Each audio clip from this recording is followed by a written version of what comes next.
Hey guys, Scott with DecoyPro here. Hey, I hope you're doing well today, and I just wanted to show you a quick fun hunting situation I had happen to me yesterday. Actually was out turkey hunting, and actually I would consider this kind of a fail, but I wanted to share with you what I learned from this experience and just share this experience with you. So here is the setup. So yesterday I was in this deer stand here, and this deer stand actually overlooks an open field. So there's an open field right in front of me here. Basically, whoops, it's just an open like alfalfa field, and it's cut right now, so it's spring, so it's very low. And on the other side, it's a same thing, alfalfa type field. So that's what I'm looking at over into. And behind me, there's a swamp and a bunch of brush and stuff. So the last couple days, seen a handful of turkeys out in this open field, and figured I'd give it a shot. So what I did is I set some decoys out in front of me here. Had my couple a hen decoy and a tom, actually a funky chicken turkey tom out there, and figured I'd give it a shot. So the other thing about this setup is that there's a fence line here that kind of separates these two fields, and not a very big fence at all, but on both sides of it there's just a little bit of brush, maybe a couple feet tall.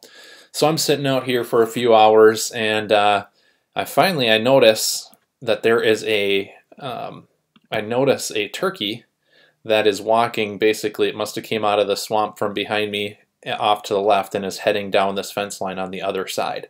So I'm sitting here trying to figure out what to do and wasn't sure. At first I thought, you know what, maybe I'll just let him go. You know, up here on the other side of the field though, there is a river and woods, and so I figured he, maybe was heading out there. This is late afternoon. Figured maybe he was going out there and was going to roost or something, and that I might not get another shot at him. And really, from the deer stand over to here, he was already probably a good 100+ yards away when I saw him. And so I'm trying to sit here and decide. So what I ended up deciding to do was I was going to try to cut him off. And so I actually got out of the deer stand and started actually running as fast as I could out this way, and I was going to try to, make it over and cut him off somehow. And as I was going, I could see him occasionally. I could see his head pop up because again, he's on the other side of this fence line, and there's just a little bit of brush there. And so sometimes I couldn't see him, and sometimes I could occasionally see his head pop up over the top of that. So I finally I run as fast as I can, and I get to where I figure I should cut over, and I figure that I would at least be probably parallel to where he's at, or maybe I figured I might have even been slightly ahead. So I look back this way, I don't see him. I look the other way, I don't see him, and I'm like, how in the heck? Where did he go? Did he duck down in the brush in here, or what happened? So I was just astonished that I did not see him out there in front of me. So anyways, so I walked all the way back down this fence line trying to kick him up out of the brush. Never kicked him up, never saw him.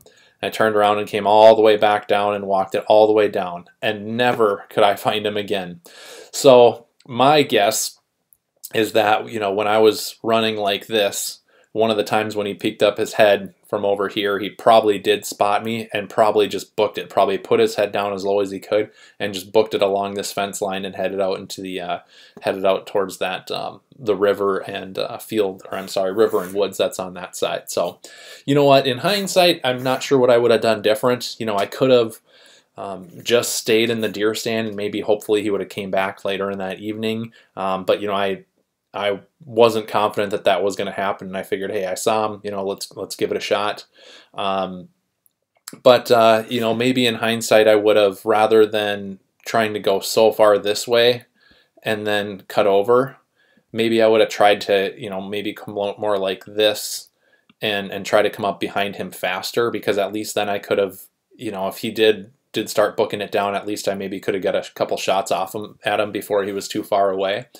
But anyways, that was just my experience. I don't know about you, but every time I go hunting, if I don't successfully bag, whatever it is I'm going after, whether it's ducks, geese, turkey, anything, deer, I'm always second guessing myself and trying to think, okay, would I have done it the same way next time, or what should I have done differently? And so anyways, just thought I'd share this with you. Hopefully you found it interesting.